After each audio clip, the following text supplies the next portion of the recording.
Hello, everyone. This is video one in our series, the series of how to heal your family, uh, or how to unite your family. That's the other possible title, but I think heal is probably a good place to start because for most of us, that's what we would need first. That's what's helpful first. Um, so this first chapter in How to Heal Your Family in the series is going to be called The Great Return, and that's a title that I coined some time ago when I went through my own version and assisted also my brother in doing the same. Um, and so some of you may have already guessed, but what the Great Return is. The Great Return is um, when someone has gone out into the unknown, out into the world, right, and come back. And it lines up very well, of course, with like the hero's journey. Is part of the reason why the hero's journey is relatable. Why people understand it is also because of this chapter that just about everyone goes through. I'm not sure. I'm not sure I've met anyone who hasn't gone through this. I think most people understand it when I began to talk about it, and when they be able to see that this is something that just about everyone experiences, and it makes sense because um, it is this leaving, and all of us, most people, of course, leave at some point to go out of the house, to go out of the family, and to experience something. So it's when a person goes out for an extended period of time and experiences several things or something which is big enough to kind of maybe jar them or to make it so that they learn something great. It could have been slightly traumatizing. It could be any myriad of those things. But again, try to think of a moment in your life. Most people who will be watching this video will be old enough to understand or be able to feel whether they're already in it or if that was several years ago or even a while ago.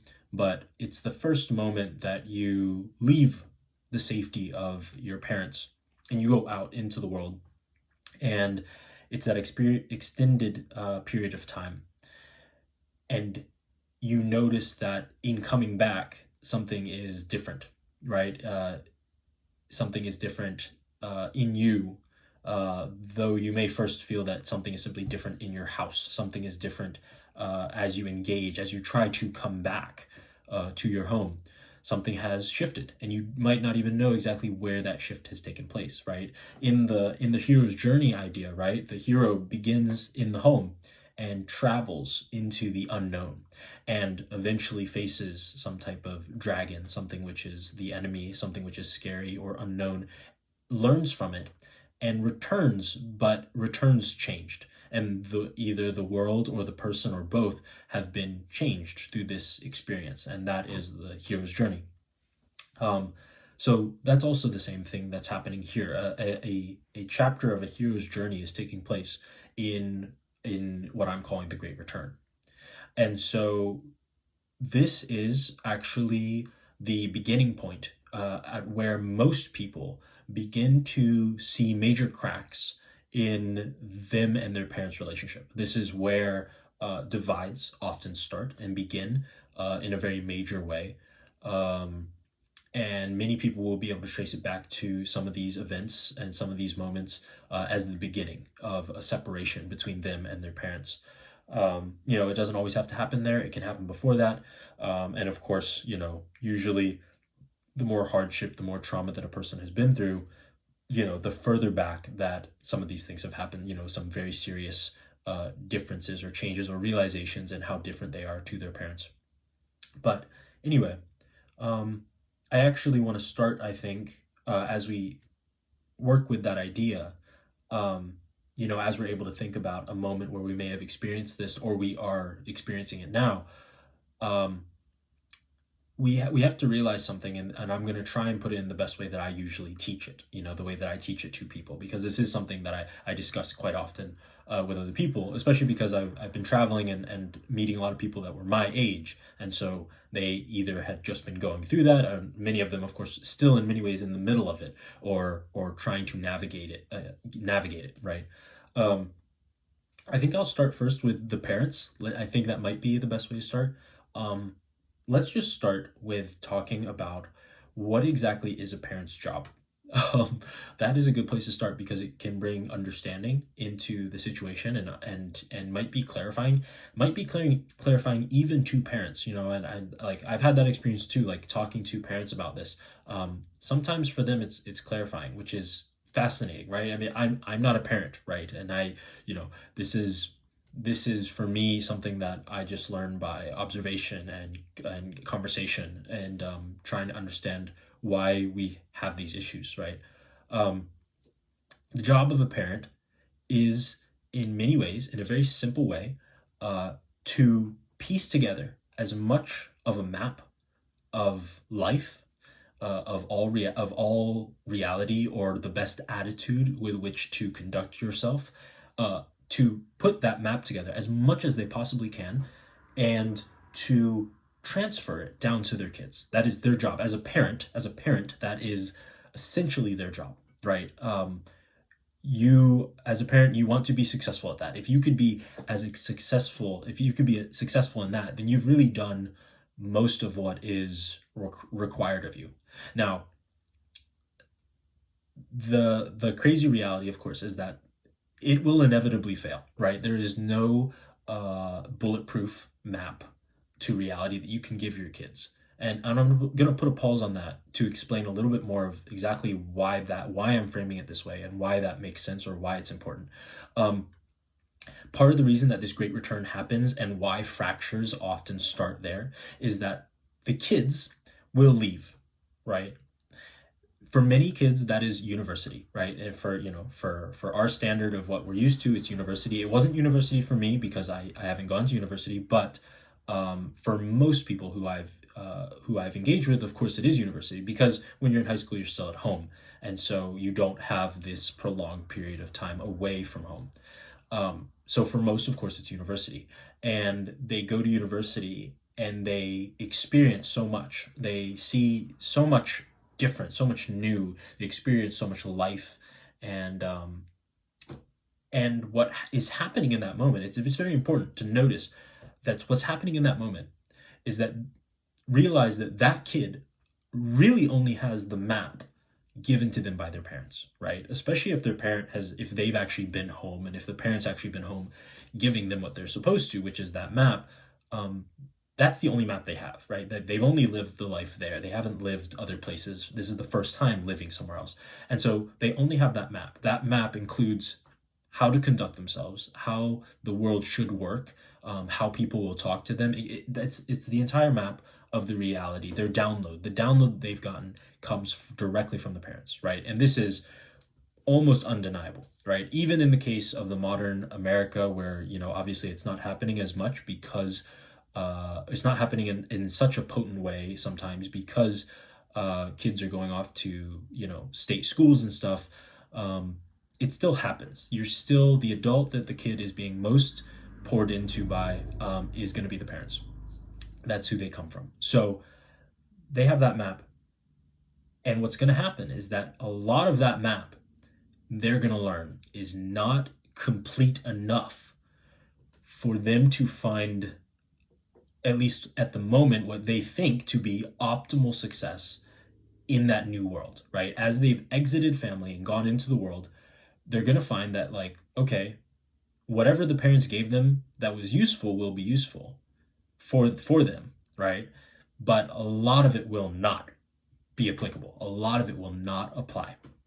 And this is where we start to begin to see why this can be such a tearing apart that begins to happen, is because the kid returns home now, and essentially what they've done is they've taken that map that the parents had, and they've realized which parts are broken, and they've started to construct a new map, right? So now the kid has two different maps, right? One map from the parent and one map that they are just beginning to build themselves, right? That is going to have everything from social interaction and how to speak to people to political ideas and ideology and religion and faith and how the world actually works these days, right?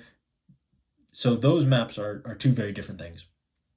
this is where the great return begins to really unfold, is as the person actually comes back home, what are they supposed to do, right? What are they supposed to do with the fact that they have now two maps? And as they go back home and speak with the people who come from the old map, now they're left to question, well, I remember how we used to connect with using the old map and how we used to think as one family with the old map, but a very large part of me now is becoming this secondary map.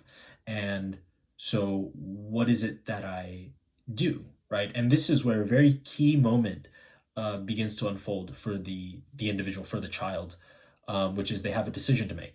And there are, I believe, as in my time and in my time talking with people and researching this on my own, I've only ever found three options. And there's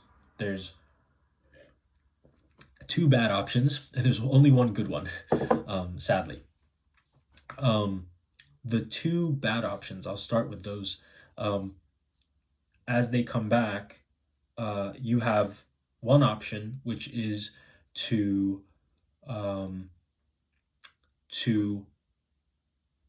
not try to integrate those two maps at all. You can try to separate yourself and keep these two worlds utterly separate. It's utterly different, right?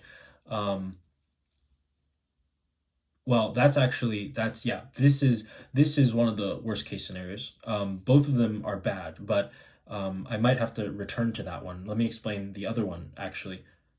The other one you can do is that you bring your new map that you have and the map that your parents have.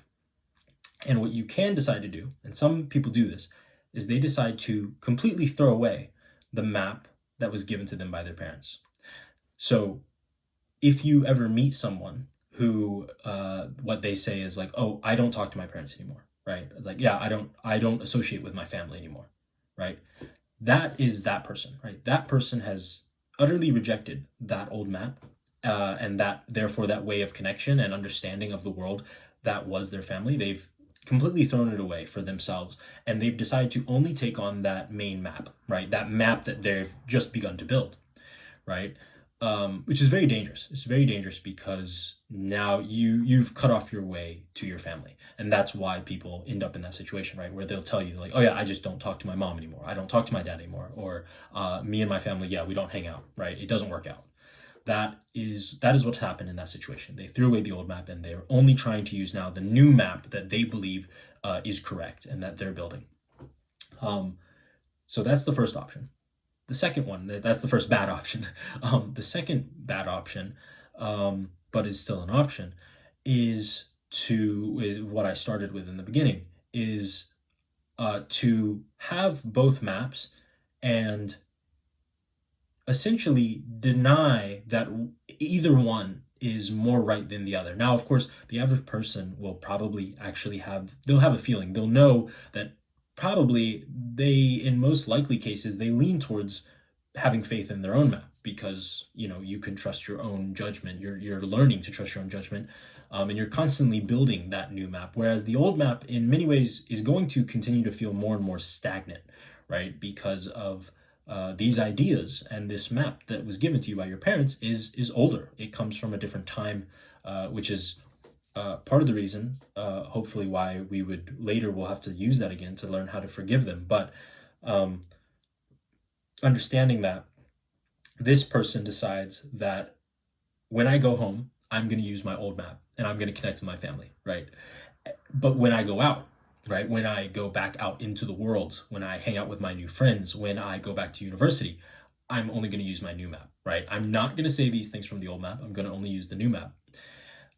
This is where a really bad situation can start within the person, right? That's often where it starts. So instead of causing the problem to happen on the outside, which was to ostracize one map or the other, to ostracize usually the family, now what the person does is, instead of having that battle on the outside, the battle now begins to happen on the inside, because you essentially, the rule that you have to learn the hard way is that you can really only have one map, right? You can't really ever have two.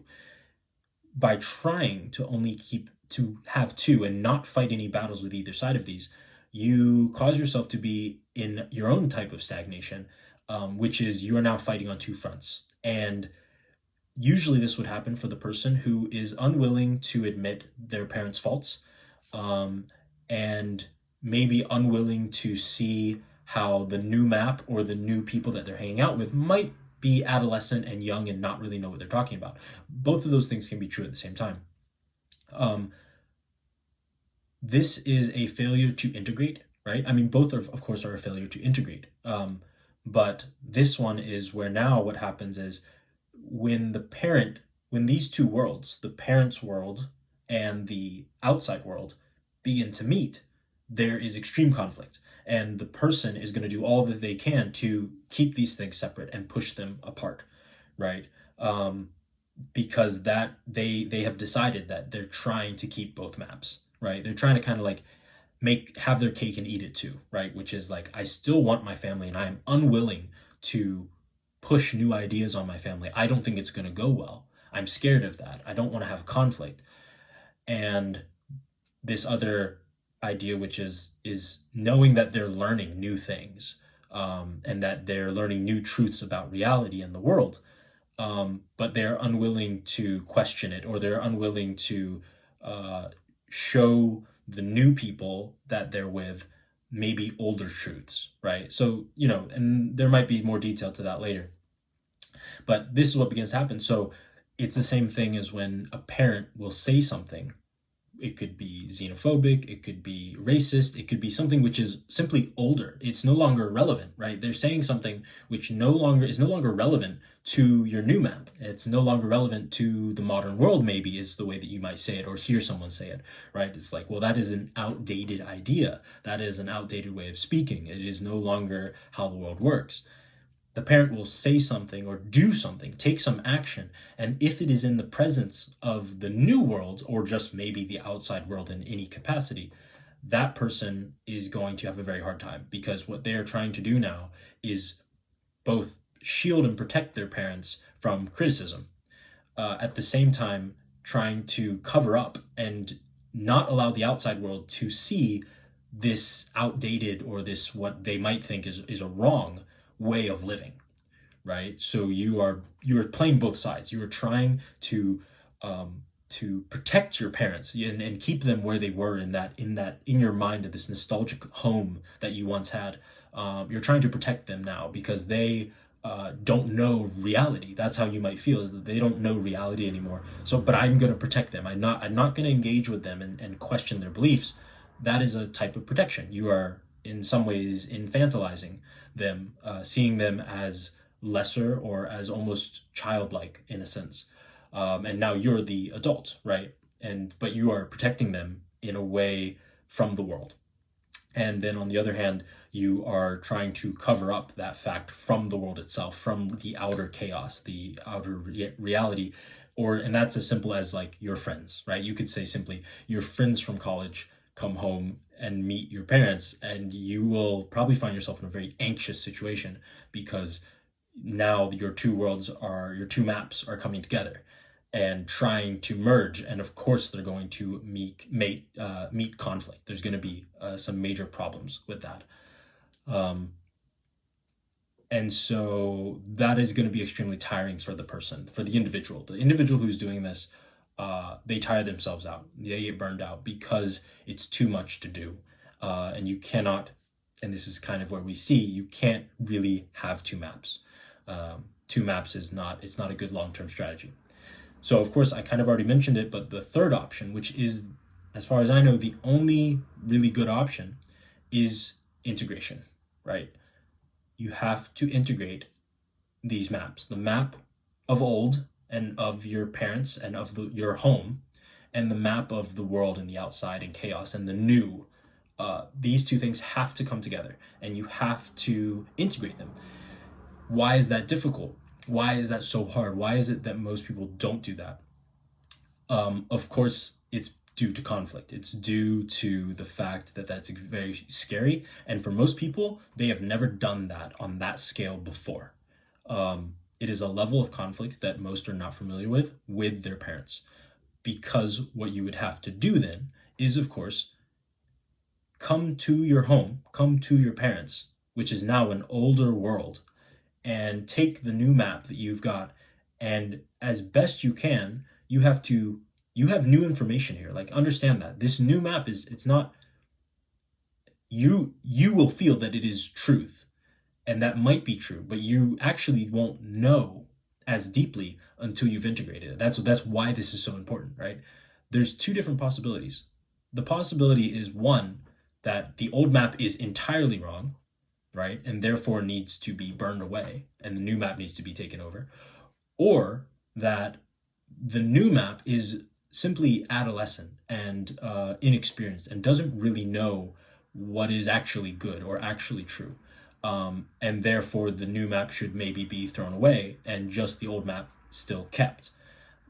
That is something that people might, that's how you could see it. Of course, the deeper truth for most reality and most people is, of course, that you have to integrate the both. And you're going to end up doing both things, which is you're going to find out what is false about your new map, and you're going to find out what can be improved upon and or has been false about your old map.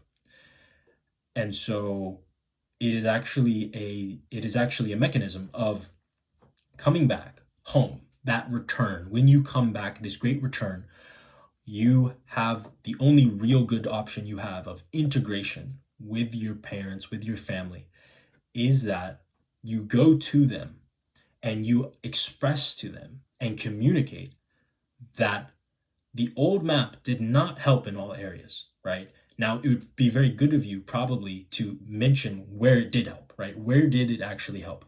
That would be a very good starting place. But then to say, well, it didn't help me in these areas. And this, by the way, is the new map that I have of reality. This is what I saw when I was out there. This is what I experienced. And then you go to your family and you say, okay, what do we do about that? Right? That is the magic moment which allows integration to take place, is when you bring that new information and bring it to the entire table and say, all right, guys, how do we feel about this? Like, I saw this, I experienced this. How do I integrate this? How does this mix with the old map? Because it doesn't mix. It at first it only contradicts, right? So you have to be willing to have that conversation and bring those two closer and closer together and face those things towards each other, right? And that's what you do. You ask your dad, why does he think that way? Why does he feel that way about business or about rich people or about school or about politics, right? And you listen deeply, which is going to have to be another video probably, on the importance of listening and how to actually conduct conversation. This is another area that is very difficult for most of us. We do not know, most of us, how to listen deeply.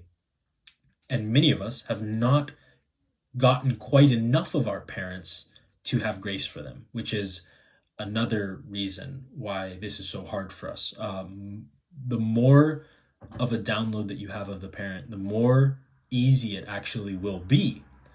And so in some ways, this conflict happens because there is actually there is a lack of understanding of who the parent is. And I don't know if other people talk about this. I think it might be said in a way, as like the death of the godparent, right? As in the parent that you see as a god, right? When you have the parent up on a pedestal and they are essentially like a god to you, they have to be kind of perfect. They have to be omniscient. They have to have put everything together in life that's perfect. That is the old world. That's the old map. That's part of why this conflict happens, because you are learning that your parent is not God. And in fact, that they are just human, just as human as you are, right? And as you are learning about yourself. And that is extremely scary, right? It's very scary. But of course, more and more we're finding it to be the reality as we move forward. And we have to know how to conduct ourselves, how to speak and communicate and listen with this other person. So this is the natural direction. This is, the parent has to die as God. They cannot stay God. They have to come back down to earth. Maybe for the first time. They have to come back, they have to come down to earth for us so that we can see them as just as human, and therefore realize that their map wasn't perfect, right? Nothing, it's impossible for it to be perfect. because it's impossible for you to make a map that's entirely perfect, right? And so that's right. That's also where being humble comes in, and being right as you create this new map, knowing that you're probably also going to mess up with a lot of that map, right? It's not going to be perfect, right? So you in that also, the more that you pursue this, you actually will see that it kind of creates like a completed circle, because the more success you have with your parents and forgiving them and connecting with them and understanding them, that grace that you're practicing is then going to go forward into the future, and you'll be able to feel it and understand it and prepare your kids for the failure of the map that you're going to give them, right? Which is absolutely inevitable, right? It is inevitable that you are going to give a map to your kids and that it will not be enough for to make the perfect life for them, right? Things will be missing. Moments that you could have been there or should have been there will not happen. So that is why, inherent in the understanding, eventually you will want to teach your kid that you are just as human as they are, and hopefully they will be able to have the same amount of grace as you're practicing to have for your parent. So I hope that that makes sense. There's a lot of ways to teach this and to describe this. I've gone many different routes with it with people before. And so there's different ways to play with it and try and understand these maps, right? But I mean, just start with those. That's really the basis of understanding that you have an old map and you have a new map, and that has to be integrated. You can only really have one map. And so of course this gets us towards maybe the real gritty stuff, which is conversation and communication. And how do you do that? Most of us, on average, in my experience, most of us are kind of like blundering idiots when it comes to conversation. Most of us do not actually know how to de-escalate, or how to engage in a neutral or positive way that is going to open a person up instead of shutting them down. This is all a learning curve. So um, I think hopefully one of my next videos will actually talk about that. We'll talk about how to communicate, and how to navigate this, because of course what I've just described as this chapter of the Great Return, uh, you're only going to learn how to integrate those maps through communication and through conversation. That's really the most direct way to do it. So yeah, hopefully that makes sense. If there's any questions about that, which, like, I'm always happy. Again, this is a passion of mine. I was so immensely happy to learn that this exists, right? This is, and you'll hear me say it again in other videos probably. This is what I consider to be the landscape of interpersonal relationships, or the landscape of families, or the landscape of people. It absolutely does exist. There's a design to how humans interact and our interpersonal relationships. Um, you know, when I was really, really little, I only hoped that that existed, and I wasn't sure if it did. But as I got older and practiced and learned, I finally realized that it actually is very real, and I got to a level where I knew how to contend with it, and work within, and yeah, and teach it and talk with other people about it. So any questions, please leave it down in the comment section. I'm happy to answer any questions about it. These things are very personal. They're very, sometimes families are put together in very, very, very unique ways. And so we're always trying to learn how to adjust and how to apply these things. I haven't yet found someone who feels like they never had a great return moment. But if they did, my instinct tells me that there's consequences to that, right? That's kind of how this always works, right? There's always these consequences to what either happens or doesn't happen with people and their families, or in interpersonal relationships, right? We're very affected by those things. So anyway, I think that I'll leave it there. And if I have to return to this type of topic again, I probably will. I'll just make a great return video number 2. But hopefully I touched base on a lot of what was the most important there. And yeah. So anyway, best of luck. I hope to continue on this series and make more. diving into how exactly to heal family and eventually unite family and unite people. So anyway, hope you have a good night. I hope that you will be able to start applying these things right away. And yes, God bless you. See ya.